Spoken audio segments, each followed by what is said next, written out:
और इसलिए उनकी सुरक्षा को ध्यान में रखते हुए अयोध्या में विशेष पूजा की जा रही है। ये पूजा राम मंदिर ट्रस्ट की तरफ से की जा रही है ताकि मंदिर निर्माण के दौरान वहां काम करने वाले मजदूर सुरक्षित रहें और मंदिर बनाने में भी कोई बाधा न आए। राम निवास है जिसकी राम जन्मभूमि से दूरी महज 100 मीटर की होगी। राम जन्मभूमि तीर्थ क्षेत्र परिसर में ये पूजा 1 साल से लगातार की जा रही है। इसके साथ ही वहाँ हर हफ्ते पाठ भी किए जा रहे हैं। कार्यकर्ता बंधु अंदर काम कर रहे हैं मंदिर निर्माण कार्य में, वो कुशल रहे।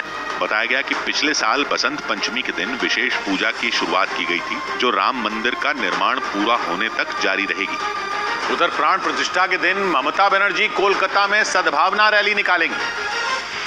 पश्चिम बंगाल की मुख्यमंत्री ममता बनर्जी राम मंदिर की प्राण प्रतिष्ठा वाले दिन सद्भावना रैली निकालेंगी। टीएमसी के मुताबिक इस रैली में सभी धर्मों के लोग शामिल होंगे। बताया गया कि ममता बनर्जी कोलकाता में 22 जनवरी के दिन काली घाट मंदिर में पूजा भी करेंगी। कर्नाटक सरकार में मंत्री के.एन. राजन्ना ने राम मंदिर को लेकर विवादास्पद बयान दे दिया। उन्होंने अयोध्या में होने वाले समारोह को लेकर बीजेपी पर भी हमला बोला। अयोध्या भूमि विवाद मामले में मुस्लिम पक्ष के पक्षकार रहे इकबाल अंसारी ने राम मंदिर बनने पर खुशी जाहिर की। यही नहीं, उन्होंने अयोध्या में मस्जिद नहीं बनने पर वक्फ बोर्ड पर सवाल उठाए। उन्होंने आरोप लगाया कि वक्फ बोर्ड ने मस्जिद के लिए पिछले 4 साल में कुछ नहीं किया। हम तो यही देखते हैं कि वक्फ बोर्ड के चेयरमैन है जफर फारूकी है, वो केवल नक्शा दिखाते रहते हैं। अयोध्या में राम मंदिर के गर्भगृह समेत सभी कमरों के दरवाजों को लगाने का काम पूरा कर लिया गया। मंदिर ट्रस्ट के मुताबिक उन सभी दरवाजों पर सोने की परत चढ़ाई गई है। टीवी सीरियल रामायण के निर्माता रामानंद सागर के परिवार को राम मंदिर उद्घाटन और प्राण प्रतिष्ठा कार्यक्रम में शामिल होने का निमंत्रण पत्र सौंपा गया। रामानंद सागर का निधन 2005 में हो गया था। उन्होंने 1987 में रामायण टीवी सीरियल बनाया था। इधर देश के अलग अलग हिस्सों में तीर्थ स्थलों की सफाई का अभियान तेज हो गया। प्रधानमंत्री की अपील के बाद इस अभियान से कई केंद्रीय मंत्री भी जुड़े। केंद्रीय मंत्री अनुराग ठाकुर सुबह सुबह दिल्ली के कनॉट प्लेस के हनुमान मंदिर पहुंचे और मंदिर के आसपास बिखरा कूड़ा समेटने लगे। अनुराग ठाकुर के साथ चल रहे नेता ने एक थैला पकड़ा हुआ था। अनुराग ठाकुर मंदिर परिसर के कोने कोने से कूड़ा निकालकर उसमें डालने लगे। उन्होंने लोगों से अपील की कि वो कूड़ा कूड़ेदान में ही डालें, क्योंकि सफाई के दौरान अनुराग ठाकुर ने मंदिर परिसर में यहाँ वहाँ बिखरा कूड़ा इकट्ठा किया। डस्टबिन एक तरफ है लेकिन कूड़ा दूसरी तरफ फैला है। मुझे लगता है कि ये सोच को भी बदलने की आवश्यकता है। कूड़ा इकट्ठा करने के बाद अनुराग ठाकुर ने मंदिर परिसर में धुलाई शुरू की। उन्होंने मंदिर परिसर में पानी गिराकर वाइपर से पानी साफ करना शुरू किया। वो पानी खींचते जाते और उनके साथ मौजूद नेता पोछा लगाते। इस बीच वहां गहमा गहमी नजर आई। कुछ लोग अनुराग ठाकुर की मदद के चक्कर में वहीं से आने जाने लगे जहां वो सफाई कर रहे थे। इससे अनुराग ठाकुर नाराज हो गए।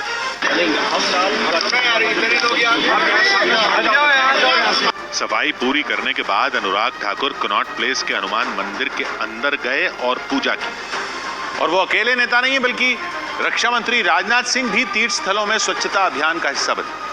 प्रधानमंत्री की अपील के बाद राजनाथ सिंह लखनऊ के हनुमान सेतु मंदिर पहुंचे और वहां हनुमान की पूजा करने के बाद सफाई की। उन्होंने हनुमान की प्रतिमा के आगे माथा टेकने के बाद आसपास बिखरे फूलों को इकट्ठा किया। उन्होंने एक कपड़े से प्रतिमा के आसपास की जमीन को साफ किया और फिर फूलों की पंखुड़ियों को टोकरी में डाल दिया। इसके बाद उन्होंने मंदिर के बाकी हिस्से में झाड़ू लगाया और फिर पोछे से जमीन साफ की।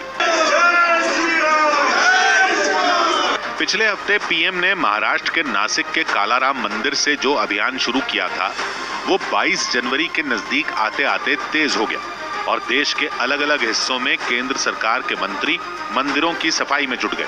क्योंकि पीएम ने प्राण प्रतिष्ठा समारोह से 11 दिन पहले अपील की थी कि देश के अलग अलग हिस्सों में मौजूद तीर्थ स्थलों को साफ किया जाए। और जैसे जैसे प्राण प्रतिष्ठा समारोह की तारीख नजदीक आने लगी, इस अभियान में तेजी आ गई और जम्मू कश्मीर से दिल्ली तक मंदिरों को शीशे की तरह चमकाया जाने लगा। केंद्रीय मंत्री जितेंद्र सिंह ने जम्मू के बावे वाली माता के मंदिर में फर्श पर पोछा लगाया, तो बिहार के हाजीपुर में केंद्रीय गृह राज्य मंत्री नित्यानंद राय ने बाबा पातालेश्वर नाथ मंदिर की अपने हाथों से सफाई की। नित्यानंद राय ने पहले मंदिर के घंटे को पोंछा और फिर पूरे मंदिर में अपने हाथों से पोछा लगाया। केंद्रीय मंत्रियों के अलावा अलग अलग राज्यों के मुख्यमंत्री और मंत्री भी इस अभियान का हिस्सा बने।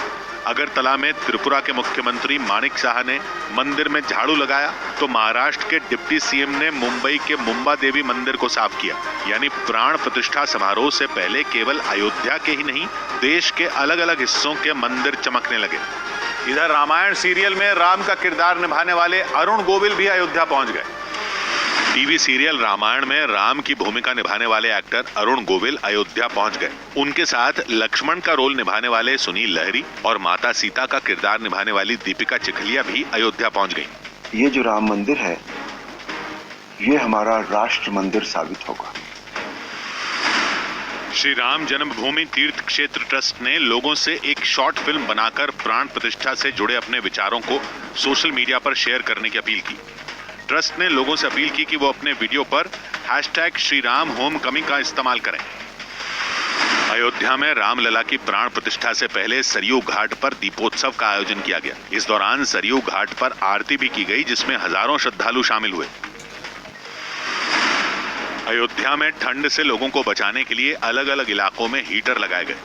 22 जनवरी के समारोह में अयोध्या पहुंचने वाले लोगों के लिए ये इंतजाम किया गया।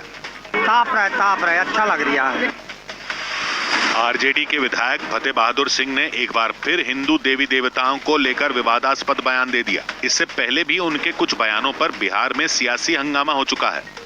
शिक्षा की देवी सावित्रीबाई फुले हैं।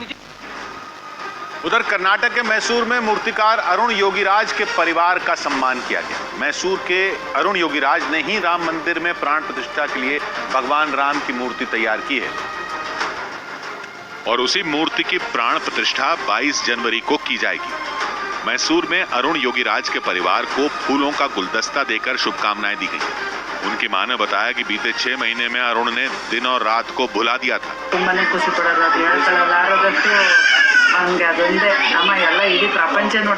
अरुण योगीराज की पत्नी ने मूर्ति बनाने के दौरान लगी चोट का जिक्र किया और भगवान राम को धन्यवाद दिया। अरुण की पत्नी विजेता ने बताया कि अरुण की कामयाबी पर सभी बेहद खुश हैं।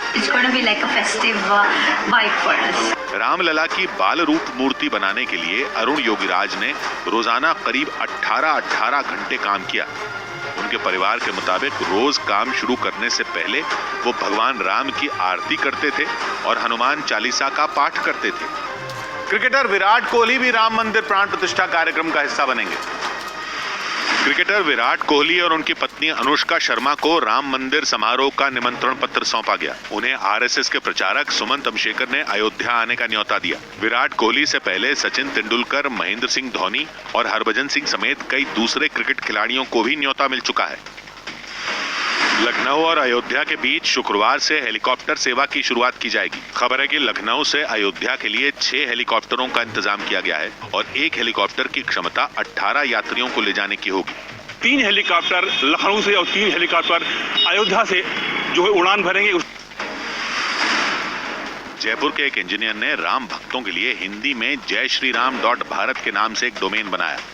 अजय डाटा नाम के इस इंजीनियर ने दावा किया कि इस डोमेन के जरिए वो राम भक्तों को मुफ्त ईमेल आईडी उपलब्ध करवाएंगे। दावा है कि JayShriRam.Bharat पर बनी ईमेल आईडी के जरिए राम भक्तों को एक दूसरे से ऑनलाइन जुड़ने का मौका भी मिलेगा। मैं अगर आपको भेजता हूँ आईडी तो आप भी जय श्री राम वर्ड पढ़ोगे। रामलला की प्राण प्रतिष्ठा पर निर्मोही अखाड़े ने कार्यक्रम में न जाने की खबरों को सिरे से खारिज कर दिया। निर्मोही अखाड़े की तरफ से बताया गया कि उन्हें प्राण प्रतिष्ठा कार्यक्रम का निमंत्रण मिला है और वो प्राण प्रतिष्ठा कार्यक्रम में शामिल होंगे। हमारे अखाड़े को सबको निमंत्रण मिल चुका है, सब संतुष्ट हैं, सब उसमें आ रहे हैं। अयोध्या में सैंड आर्टिस्ट रूपेश सिंह ने प्राण प्रतिष्ठा से पहले रेत पर भगवान राम की तस्वीर उकेरी। इस दौरान राम की तस्वीर देखने के लिए लोगों की भीड़ जुट गई और भगवान के सहयोग में यह कलाकृति समर्पित कर रहा हूँ।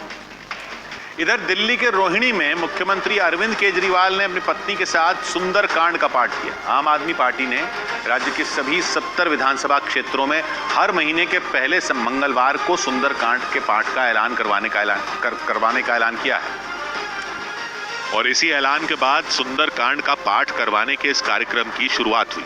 मुख्यमंत्री अरविंद केजरीवाल भी दिल्ली के रोहिणी के सेक्टर 11 के प्राचीन बालाजी मंदिर में कराए जा रहे सुंदर कांड पाठ कार्यक्रम में पहुंच गए। उन्होंने उस कार्यक्रम में अपनी पत्नी सुनीता केजरीवाल के साथ सुंदर कांड का पाठ किया। उनके साथ साथ वहां बड़ी संख्या में मौजूद आम आदमी पार्टी के कार्यकर्ता और नेता भी बैठकर पाठ करते नजर आए। सुंदरकांड का पाठ करने से पहले अरविंद केजरीवाल और उनकी पत्नी ने वहां हवन भी किया। हवन और सुंदरकांड का पाठ करने के बाद अरविंद केजरीवाल ने मीडिया से बातचीत की। उसमें उन्होंने एक बार फिर पूरी दिल्ली में सुंदरकांड का पाठ करवाने का ऐलान किया। हर महीने पहले मंगलवार को दिल्ली में जगह जगह सुंदरकांड का पाठ करवाया करेंगे।